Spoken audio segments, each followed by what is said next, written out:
Welcome to sunrise JDS. आज हम शुरू करने जा रहे हैं 9th क्लास की एक्सरसाइज 1.2 अपने एनसीईआरटी मैथ के अंदर। जैसे कि हम एक्सरसाइज 1.1 काफी अच्छे तरीके से समझ चुके थे, आज शुरू करेंगे हम 9th क्लास का एक्सरसाइज 1.2। तो 1.2 में हमारे पास जो पहला क्वेश्चन दिया गया है वो है state whether the following statement are true और फॉल्स। हमारे पास में यहाँ 3 क्वेश्चन दिए गए हैं और तीनों में कौन ट्रू है कौन फॉल्स है हमें ये बताना है, और बाद में उसका स्टेटमेंट भी देंगे कि क्यों हमारा ये ट्रू है और क्यों हमारा ये फॉल्स है। काफी अच्छे तरीके से समझेंगे। पहले कहा every irrational number is real number. तो इस चीज को बड़े ध्यान से पहले ऐसे समझो, जो हमारे पास में रियल नंबर होता है वो कलेक्शन होता है रेशनल नंबर और इरेशनल नंबर का। अब बेटा कोई भी क्वेश्चन आए आपके पास, यदि आपसे कहे every rational number is real number, तो ट्रू होगा।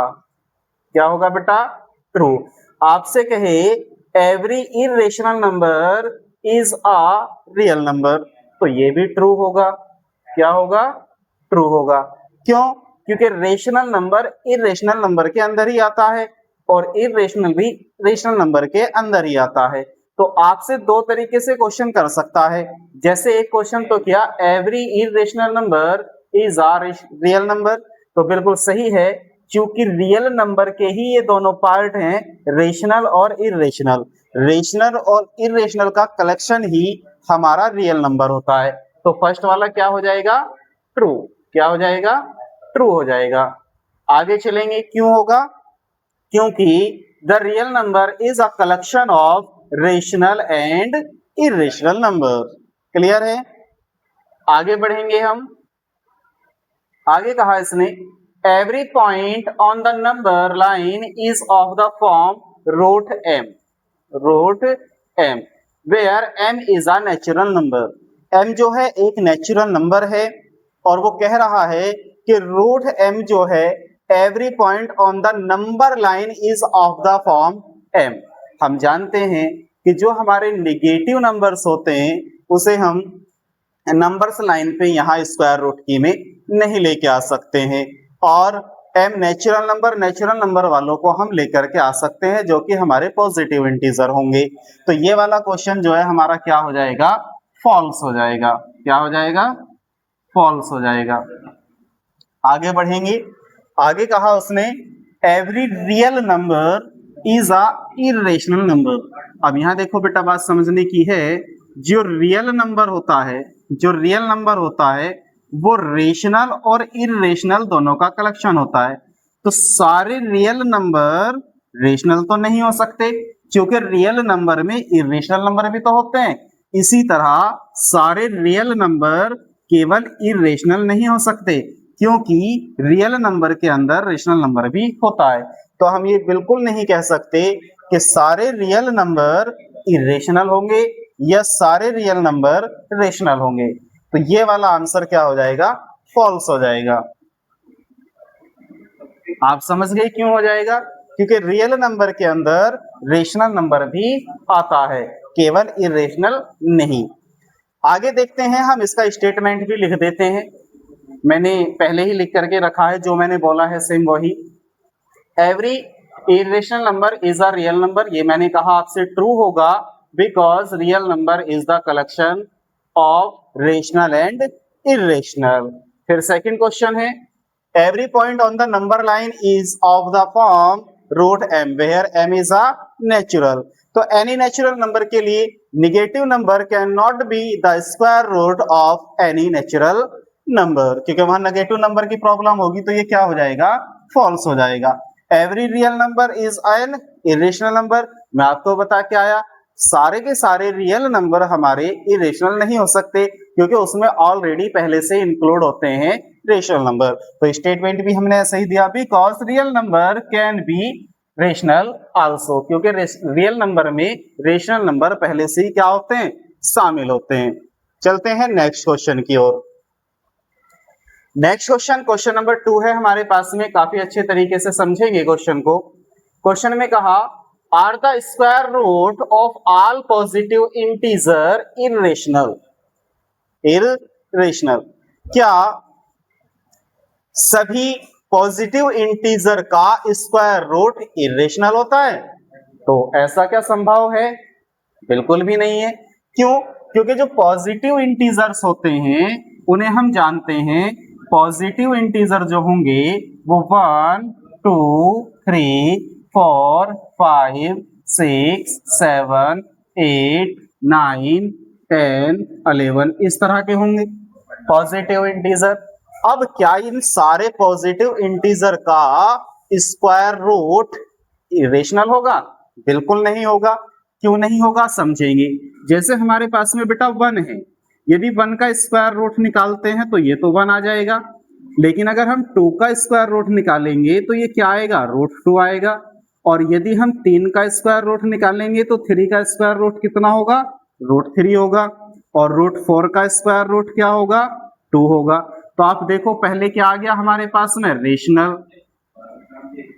उसके बाद क्या आ गया हमारे पास में? इरेशनल। उसके बाद क्या आया हमारे पास? इरेशनल। उसके बाद क्या आया हमारे पास? रेशनल। तो हम देख पा रहे हैं इसी तरह यदि हम और नंबर का भी निकालेंगे तो ये क्या आएगा हमारे पास में? इरेशनल। तो हम देख पा रहे हैं सारे पॉजिटिव इंटीजर का स्क्वायर रूट केवल और केवल इरेशनल नहीं होता, कहीं ना कहीं रेशनल भी होता है। जैसे हमने एग्जांपल दिए √4, √1, √9, √16, √25। तो आप देख रहे हैं इनके सबके स्क्वायर रूट जब बाहर से आते हैं तो ये कैसे नंबर होते हैं? रेशनल नंबर होते हैं। क्योंकि इसका कितना आ जाएगा? 3, इसका कितना आ जाएगा? 4, इसका कितना आ जाएगा? 5। तो हम आसानी से कह सकते हैं the square root of all positive integer, all positive integer cannot irrational। क्या होगा कि सारे पॉजिटिव इंटीजर का स्क्वायर रूट इरेशनल नहीं हो सकता। और एग्जाम्पल में क्या दे देंगे हम? एग्जाम्पल में दे देंगे हम जैसे √1 क्या होता है? 1, √4 क्या होता है? 2, और √9 कितना होता है बेटा? 3, √16 कितना होता है हमारे पास में? 4, √25 कितना होता है हमारे पास में? 5। तो ये सभी क्या है? हमारे रेशनल नंबर हैं।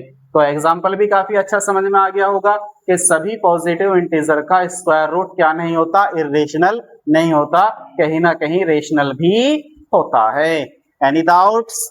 वेरी गुड, कोई डाउट नहीं है। अब चलते हैं हम इसके क्वेश्चन नंबर 3 की ओर।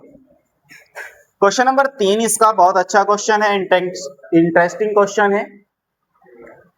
Show how √5 can be represent on the number line. हमें √5 को क्या करना है? नंबर लाइन पर रिप्रेजेंट करना है। हमें √5 को नंबर लाइन पे क्या करना है? रिप्रेजेंट करना है। तो नंबर लाइन पे कैसे रिप्रेजेंट करेंगे देखते हैं। आप इसे इस तरह समझ सकते हैं, हम सबसे पहले एक लाइन ड्रॉ करेंगे। हमने एक लाइन ड्रॉ कर ली। अब इस लाइन को ड्रॉ करने के बाद आप अपने स्केल से ड्रॉ करेंगे बेटा। लाइन को ड्रॉ करने के बाद कुछ डिस्टेंस लेंगे, जैसे हमने यहां से लेके यहां तक ले लिया 1 यूनिट, और फिर यहां से लेके यहां तक ले लिया 1 यूनिट। तो यहां से लेके और यहां तक कितना हो गया? ये 2 यूनिट हो गया।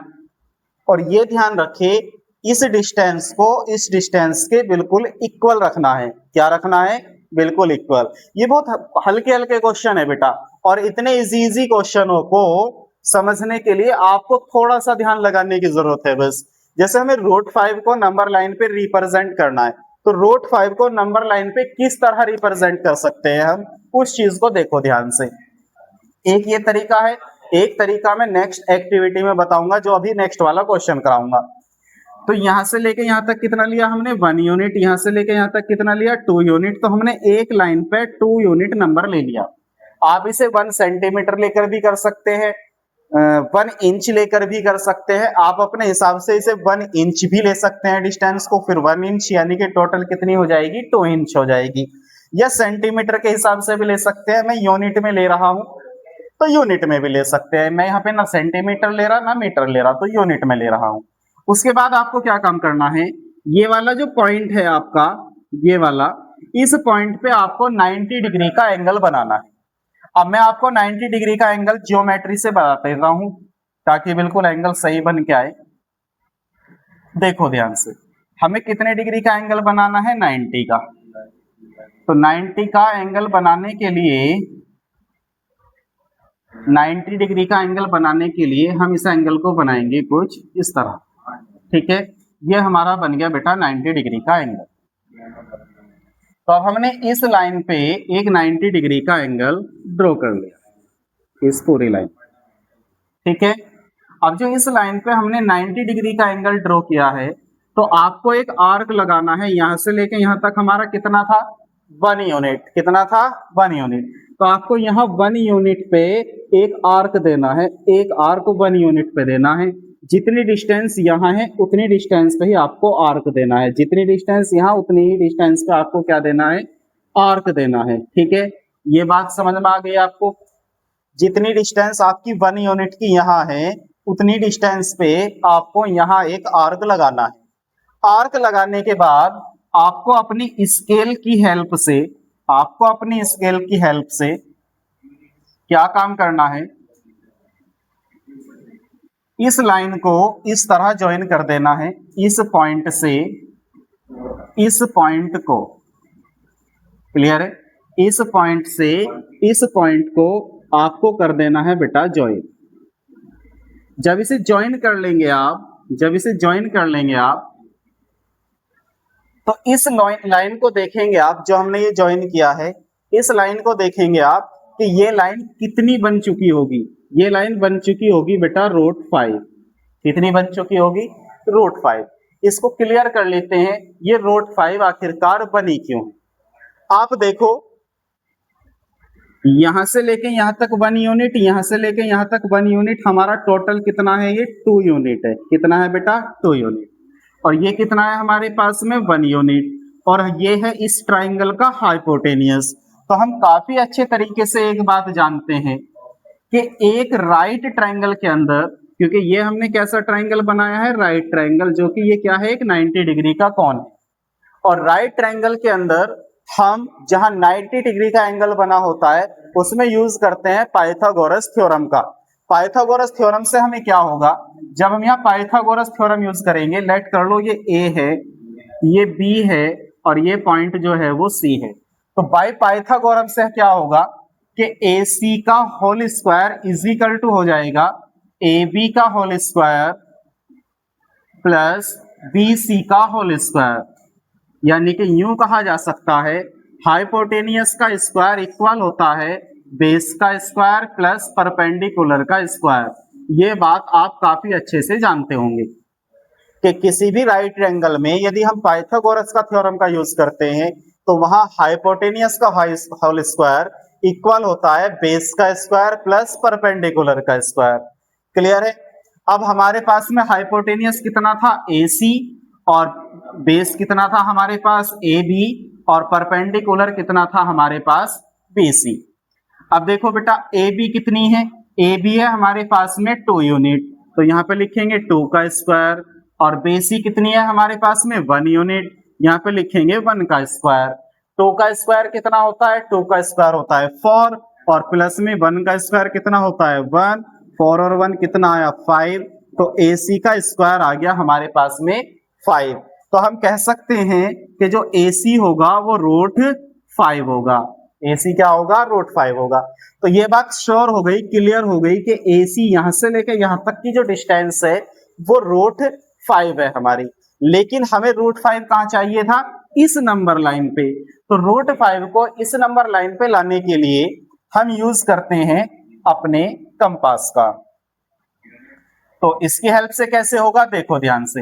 हमें ये मालूम है कि हमारी जो ये डिस्टेंस है, कौन सी डिस्टेंस, ये वाली जो डिस्टेंस है यहां से लेके यहां तक की, वो रूट 5 है। अब यदि हम इस कंपास की हेल्प से, जिसे हम प्रकार भी बोलते हैं, यहां से लेके यहां तक की डिस्टेंस को कवर करते हैं और एक पूरा आर्क लगाते हैं, तो वो कितनी डिस्टेंस पे लगेगा, रूट 5 की डिस्टेंस पे लगेगा। क्यों, क्योंकि यहां से लेके यहां तक की हमारी टोटल डिस्टेंस है कितनी, रूट 5। अब हम इसे कहीं भी राउंड करें, वो कितने राउंड पे जाएगा, रूट 5 राउंड पे घूमेगा। कितने राउंड पे घूमेगा, रूट 5 के राउंड पे घूमेगा। तो यदि हम देखें तो ये जो हमारा आर्क लग के तैयार हुआ है, वो कितने सेंटीमीटर, कितने यूनिट का लगा होगा, वो लगा होगा हमारा रूट 5 का। आप देख रहे हैं कौन से की बात कर रहा हूं मैं। तो हमारा जो ये वाला आर्क लगा है वो कितना लगा है, रूट 5 का। कितने का, रूट 5 का। तो यहां से लेके यहां तक की जो डिस्टेंस हुई हमारी, वो यहां से लेके यहां तक की जो डिस्टेंस हुई वो कितनी हुई, रूट 5। और इसी को हमें कहां रिप्रेजेंट करना था, नंबर लाइन पे। तो मैं उम्मीद करता हूं क्वेश्चन आपको काफी अच्छे से समझ आ गया होगा। तो क्या करना है, एक बार इसे थोड़ा बेसिक वैसे समझ लेते हैं। मैं ऐसे ही बताता हूं बिना इसके, हमने ये किस तरह सोल्व किया है। हमने सबसे पहले क्या काम किया, कोई भी एक लाइन खींच ली, उसका नाम दे दिया हमने, और 1 यूनिट के हमने क्या किए हैं, इस पे 2 यूनिट तक की डिस्टेंस को कवर किया है। तो ये कितनी हो गई हमारे पास में, 2 यूनिट हो गई। उसके बाद में हमने इस पॉइंट पे क्या किया है, 90 डिग्री का एक एंगल बनाया है, और 1 यूनिट का इस पॉइंट से एक हमने आर्क लगाया है। जितनी डिस्टेंस यहां से यहां तक, उतनी ही डिस्टेंस का हमने यहाँ क्या लगाया है, आर्क लगाया है। उसके बाद इस पॉइंट को इस पॉइंट से क्या किया है, हमने ज्वाइन किया है। तो ये हमें मिल गई रूट 5। ये रूट 5 क्यों मिली, क्योंकि हमने इसमें पाइथागोरस का यूज किया, और हमें पता चल गया यदि ये ए और ये सी और ये बी है, तो ए सी जो होगी वो रूट 5 होगी। हमने बाय पाइथागोरस थ्योरम से इसे चेक कर लिया। उसके बाद जब यहां से लेके यहां तक रूट 5 है, तो मैं यहां से और यहां अपने प्रकार की नोक रख के यदि ऐसे राउंड करूंगा, तो ये डिस्टेंस भी कितनी आएगी, रूट 5 आएगी, यहां से लेके यहां तक की। तो हम कितनी कर चुके होंगे, रूट 5 डिस्टेंस को कवर कर चुके होंगे। एनी डाउट, मैं उम्मीद करता हूं क्वेश्चन काफी अच्छे से आप समझ गए होंगे। अब चलते हैं इसके नेक्स्ट क्वेश्चन पे, जो कि क्लास एक्टिविटी है, और क्लास एक्टिविटी को भी काफी अच्छे से समझते हैं। इसे कैसे समझेंगे, देखो क्लासरूम एक्टिविटी है, हमें क्या काम करना है, रिप्रेजेंट करना है रूट 2 को, रूट 3 को, रूट 4 को, रूट 5 को, रूट 6 को, रूट 7 को। इन्हें हमें क्या काम करना है, रिप्रेजेंट करना है इन नंबर लाइनों पे। क्या बनाना है हमें, इसका स्क्वायर रूट बनाना है, कंस्ट्रक्शन हमें तैयार करना है। लेकिन कहां तैयार करना है, स्पाइरल पे। कहां तैयार करना है, स्पाइरल पे। ये ध्यान रखेंगे, स्पाइरल। अब स्पाइरल कैसे बनता है उसे समझेंगे। स्पाइरल बनाने के लिए आप क्या काम करेंगे, सबसे पहले एक स्केल ले लेंगे। क्या ले लेंगे, एक स्केल। तो मैं एक स्केल का यूज करता हूं, एक स्केल ले लेता हूं।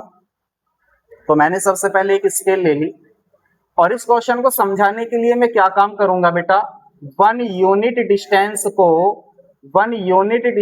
को मैं लेट करूंगा कि वो मेरी कम से कम 3 इंच की होगी या 3 सेंटीमीटर की होगी। कितनी होगी, 3 इंच या 3 सेंटीमीटर की होगी। मैं लेट कर लेता हूं, मेरी यहां से लेके यहां तक वो है बेटा 3 सेंटीमीटर। कितनी है, 3 सेंटीमीटर की डिस्टेंस है। क्लियर है। लेकिन वो मेरे हिसाब से 1 यूनिट की है। कितनी है, 1 यूनिट की है। मैं ले लेता हूं उसे 1 यूनिट लेट कर लेता हूं कि 3 सेंटीमीटर इज इक्वल टू है मेरे लिए 1 यूनिट, क्वेश्चन करने के लिए। उसके बाद में क्या काम करूंगा, एक 90 डिग्री का एंगल बनाऊंगा बेटा इस पॉइंट पे, जो लास्ट वाला पॉइंट दिया गया है। अब 90 डिग्री का एंगल बनाने के लिए मुझे नीड होगी डी की। तो डी की हेल्प से मैं क्या काम करता हूं, एक 90 डिग्री का एंगल बना लेता हूं। अब मैं 90 डिग्री का एक एंगल बनाऊंगा, तो इस डी का जो बिल्कुल बीच वाला हिस्सा है उसे इस पॉइंट पे रखूंगा और 90 डिग्री का एक एंगल ड्रॉ कर लूंगा। क्लियर है? तो ये मेरा 90 डिग्री का एक एंगल बन के तैयार है। कितने डिग्री का? 90 डिग्री का एक एंगल बन के मेरा तैयार है। उसके बाद क्या काम करूंगा मैं, क्योंकि यहां से लेके यहां तक की जो मेरी डिस्टेंस है वो 1 यूनिट की है, जिसे मैंने 3 सेंटीमीटर के इक्वल लिया है। अब मैं सेम जितनी ये डिस्टेंस है उतनी डिस्टेंस का एक यहां पर क्या लगाऊंगा? आर्क लगाऊंगा। क्या लगाऊंगा? आर्क लगाएंगे। तो एक आर्क लगा लेते हैं हम, कितने डिस्टेंस का बेटा? 3 का। तो आर्क जो लगता है वो हमारा किससे लगता है? कंपास से लग सकता है। तो हम एक कंपास लेंगे और इसकी जो कंपास की नोक है उसे यहाँ पे रखेंगे, बिल्कुल यहाँ इस पॉइंट पर, और यहाँ से हम एक पॉइंट लेंगे 3 सेंटीमीटर का। ये पूरा 3 सेंटीमीटर है यहाँ, और एक आर्क लगा देंगे। क्या लगा देंगे? एक आर्क लगा देंगे। आप समझ गए बेटा? ये हमने क्या लगा दिया? एक आर्क लगा दिया। ये आर्क लग के हमारा, हमें लगाना है 3 का। इसे थोड़ा सा और बढ़ा लेते हैं हम। चलो ठीक है, आप समझ गए, मैंने एक आर्क लगा दिया। तो ये जो आर्क है हमारा ये कितने का है? 3, मतलब हमारे हिसाब से एक यूनिट का है। उसके बाद हमें क्या काम करना है? इस लाइन को इस लाइन से ज्वाइन करना है। अब इसे ज्वाइन करेंगे, देखो ध्यान से। जब हम इसे ज्वाइन करेंगे, इसे रखेंगे यहाँ पर और इसे ले जाएंगे उठा के ऊपर, इसे ले जाएंगे उठा के बिल्कुल वहां, क्योंकि हमें इस पॉइंट से ज्वाइन करना है इसे। तो इस पॉइंट से इसे हम ज्वाइन कर देते हैं। हमने ये ज्वाइन कर दिया। अब नेक्स्ट स्टेप क्या होगा? आप ये देखेंगे कि ये जो हमारी डिस्टेंस थी यहाँ से लेके यहाँ तक कितनी थी? 3। यहाँ से लेके यहाँ तक हमारे पास कितनी है? 3। अब जो, लेकिन हमने इसे किसके इक्वल लिया था? 1 यूनिट के। और इस डिस्टेंस को कितना लिया था? 1 यूनिट के इक्वल लिया था। तो ये जो आएगी हमारी, ये आएगी बेटा √2 यूनिट। कितनी आएगी? √2 यूनिट। क्यों आएगी? क्योंकि अब हम इसे बाय पाइथागोरस थ्योरम से समझ लेते हैं। ये कितनी है हमारे पास में? 1 यूनिट। और ये कितनी है हमारे पास में? 1 यूनिट। तो हाइपोटेनियस का होल स्क्वायर इक्वल होगा परपेंडिकुलर का स्क्वायर प्लस बेस का स्क्वायर। तो परपेंडिकुलर कितना है हमारे पास में? 1। और बेस कितना है हमारे पास में? 1। 1 का स्क्वायर क्या बनेगा? 1। 1 का स्क्वायर क्या बनेगा? 1। तो ये कितना हो जाएगा? √2 हो जाएगा, क्योंकि हाइपोटेनियस का जो स्क्वायर है वो इधर कहाँ जाएगा? रूट में जाएगा। ये पता चल गया √2 कैसे आया। अब आगे बढ़ते हैं। अब आपको क्या काम करना है? एक 90 डिग्री का एंगल बनाना है आपको इस वाले लाइन पे जो यहाँ हाइपोटेनियस आया है, जो यहाँ हाइपोटेनियस आया है। अब इस हाइपोटेनियस पे एक 90 डिग्री का एंगल बनाएंगे। तो हाइपोटेनियस पर रखेंगे हम इसे। हाइपोटेनियस वाली लाइन पे जब हम इसे रखेंगे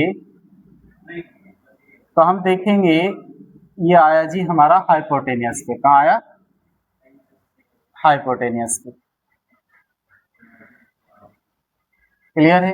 और हमें इस हाइपोटेनियस पे क्या बनाना है? एक 90 डिग्री का एंगल बनाना है।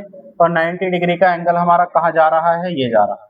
तो इस एंगल को हम ले लेते हैं। क्लियर है? तो ये बना हमारा एक 90 डिग्री का एंगल, ये वाला इस लाइन पे बन गया बेटा। अब फिर क्या काम करना? हमें 1 यूनिट का आर्क देना है इसी पर। इसी पर क्या देना हमें? 1 यूनिट का आर्क देना है। तो जब हम इस पे एक 1 यूनिट का आर्क देंगे तो आप देखेंगे कितने सेंटीमीटर से देंगे? 3 सेंटीमीटर से दे देंगे।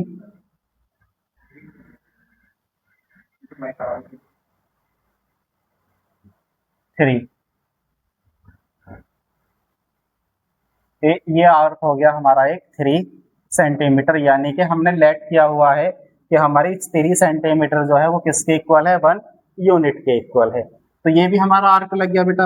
अब इस आर्क को क्या काम करेंगे? ज्वाइन करेंगे हम इसी पॉइंट पर। किस पॉइंट पर? इसी पॉइंट पर। इसी पॉइंट पर ज्वाइन करेंगे तो स्केल की हेल्प लेंगे। स्केल की हेल्प लेंगे तो स्केल को यहाँ पे रखेंगे और इसे ऐसे स्केल को ले आएंगे और इससे क्या कर देंगे? इसको ज्वाइन कर देंगे। तो ज्वाइन करने पे हम क्या पाएंगे कि ये जो बन के तैयार हुआ बेटा, ये बन के तैयार हुआ √3। कितना तैयार हुआ?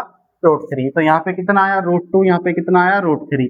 क्यों? क्योंकि आप देखो ये हमारी एक स्ट्रेट लाइन बन गई, यहाँ पे हमने 90 डिग्री का एंगल लिया जो कि हमारे हिसाब से क्या है, ये 1 यूनिट है। तो हम पाइथागोरस अगर लगाएंगे तो √2 का स्क्वायर प्लस 1 का स्क्वायर किसके इक्वल हो जाएगा, 3 + 1, और इधर हाइपोटेनियस पे हमारा स्क्वायर है तो स्क्वायर इधर भेजेंगे, स्क्वायर इधर भेजेंगे तो ये बन जाएगा √3। तो ये वाली लाइन कितनी आ जाएगी हमारी, √3 आ जाएगी। सेम ऐसे ही अब हम बनाएंगे √4 को। √4 यानी कि अब इस लाइन पे हम 90 डिग्री का एंगल लेंगे। कौन सी लाइन पे, इस लाइन पे जो हमारा यहाँ पर हाइपोटेनियस बना है दूसरी वाली लाइन का। तो यहाँ 90 डिग्री का एंगल लेंगे। तो देखते हैं इसमें 90 डिग्री का एंगल को बना करके, ये है हमारी लाइन और इसी पे लेना है हमें 90 डिग्री का एंगल। तो हमारा एंगल आया बेटा यहाँ पर, क्लियर है।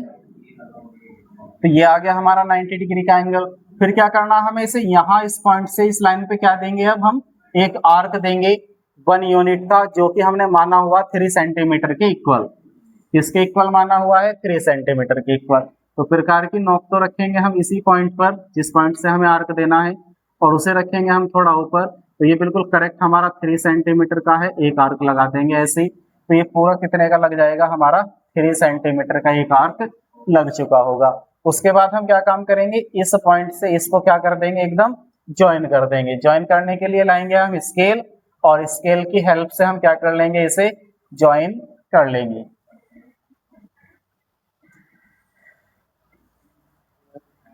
तो अब हम करते हैं इसे ज्वाइन इस पॉइंट से इस पॉइंट को। क्लियर है बेटा।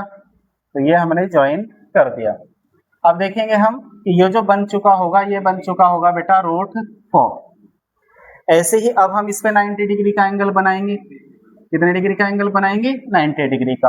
अब इस चीज को मैं आपको नॉर्मली पेन से बना करके दिखाता हूं, क्योंकि आप देख रहे होंगे इस पर ये बहुत सारे पॉइंट्स से आ गए हैं, जिसकी वजह से आपको चित्र बिल्कुल क्लियर नहीं दिख रहा होगा। तो इसके लिए एक स्पाइरल हम अलग से तैयार करते हैं ताकि आपको समझ आ जाए। ये मेरा समझाने का पर्पज ये था कि आप आर्क कहाँ से किस पॉइंट से लगाएंगे, डी कहाँ पे रखेंगे, और स्केल की हेल्प से लाइन कैसे ड्रॉ करेंगे। अब इस चीज को आप इस तरह से समझो, जब हम एक स्पाइरल बनाएंगे तो आपको 1 यूनिट का एक डिस्टेंस कवर कर लेना है। अब 1 यूनिट का डिस्टेंस कवर करने पे आपको 1 यूनिट यहाँ पर 90 डिग्री का एंगल बनाते हुए लाइन ड्रॉ कर देनी है। ये वाली डिस्टेंस इस डिस्टेंस के क्या होगी, इक्वल होगी। क्या होगी, इक्वल होगी। इक्वल होने के बाद आप क्या काम करेंगे, इसको यहां से लेके यहां तक ज्वाइन करेंगे। पहला काम आपका यहीं पे क्या हो जाता है, खत्म हो जाता है। आप देखेंगे ये बन चुका होगा √2। ये भी कितना है, 1 यूनिट। ये भी कितना है, 1 यूनिट। उसके बाद जो ये वाली लाइन है, जो ये वाली लाइन है, ये वाली लाइन है, इस लाइन पर इस पॉइंट से आप बनाएंगे एक 90 डिग्री का एंगल। अब जो आप 90 डिग्री का एंगल बनाएंगे तो वो एंगल कुछ इस तरह जा रहा होगा, ठीक है, क्योंकि इस लाइन पे बना रहे हैं हम, तो इस तरह जाएगा। फिर यहाँ से एक आर्क लगाएंगे हम 1 यूनिट का। कितने यूनिट का, 1 यूनिट का। 1 यूनिट का आपने आर्क लगाया, इस पॉइंट को भी इस पॉइंट से क्या कर देना है, आपको ज्वाइन कर देना है। फिर आपको क्या काम करना है, यहाँ इस पॉइंट पर एक 90 डिग्री का एंगल बनाना है। जब आप इस पर 90 डिग्री का एंगल बनाएंगे तो वो एंगल कुछ इस तरह बनेगा 90 डिग्री का यहाँ पर। फिर आपको इस पॉइंट से एक आर्क देना है 1 यूनिट का। उसके बाद क्या काम करना है, आपको इस पॉइंट से इस पॉइंट को क्या कर देना है, ज्वाइन कर देना है। आपने ज्वाइन कर दिया। आप देखेंगे कि ये बन चुका होगा √4, जो कि यहाँ कितना आ गया हमारे पास में √3, और ये कितना है हमारा 1। उसके बाद आप क्या काम करेंगे, जो ये वाली लाइन है, जो ये वाली लाइन है, इस लाइन पर बनाएंगे आप 90 डिग्री का एंगल। तो ये 90 डिग्री का एंगल कैसे बन चुका होगा, ये कुछ इस तरह गया होगा। तो जब इस तरह जाएगा आपको फिर यहाँ पर एक आर्क देना है 1 यूनिट का, और इस पॉइंट से इस पॉइंट को क्या कर देना है, आपको ज्वाइन कर देना है। तो ये बन चुका होगा आपका √5। उसके बाद क्या करना आपको, फिर इसी लाइन पर आपको एक 90 डिग्री का एंगल फिर से बनाना है। इसी लाइन पर फिर 90 डिग्री का एंगल बनाएंगे तो वो कैसे जाएगा, कुछ इस तरह से जाएगा। फिर आपको क्या काम करना, 1 यूनिट का इस पॉइंट से इस पॉइंट का एक आर्क दे देना है, और इसको किस पॉइंट से ज्वाइन कर देना, इस पॉइंट से। तो ये कितना बन चुका होगा, रूट 6 बन चुका होगा। तो ये हमारा स्पाइरल ऐसे ही घूमता रहेगा। आप इसकी प्रैक्टिस करेंगे काफी अच्छे तरीके से, रूट 6, रूट 7, रूट 8, रूट 9 तक आप इसकी अच्छी प्रैक्टिस कर लेंगे। क्लियर है? अब चलते हैं हम, हमारी एक्सरसाइज यहीं पर हो जाती है खत्म। मिलते हैं अब हम आपसे बहुत जल्द नेक्स्ट एक्सरसाइज के साथ। यदि आपको एक्सरसाइज काफी अच्छे तरीके से समझ में आई है तो आप वीडियो को शेयर और लाइक करना बिल्कुल ना भूलें। अपने दोस्तों तक वीडियो जरूर शेयर कर दीजिए कि 9th क्लास की प्रॉपर क्लास हमारी जारी है। मिलते हैं अब हम आपसे नेक्स्ट एक्सरसाइज के साथ बहुत जल्द।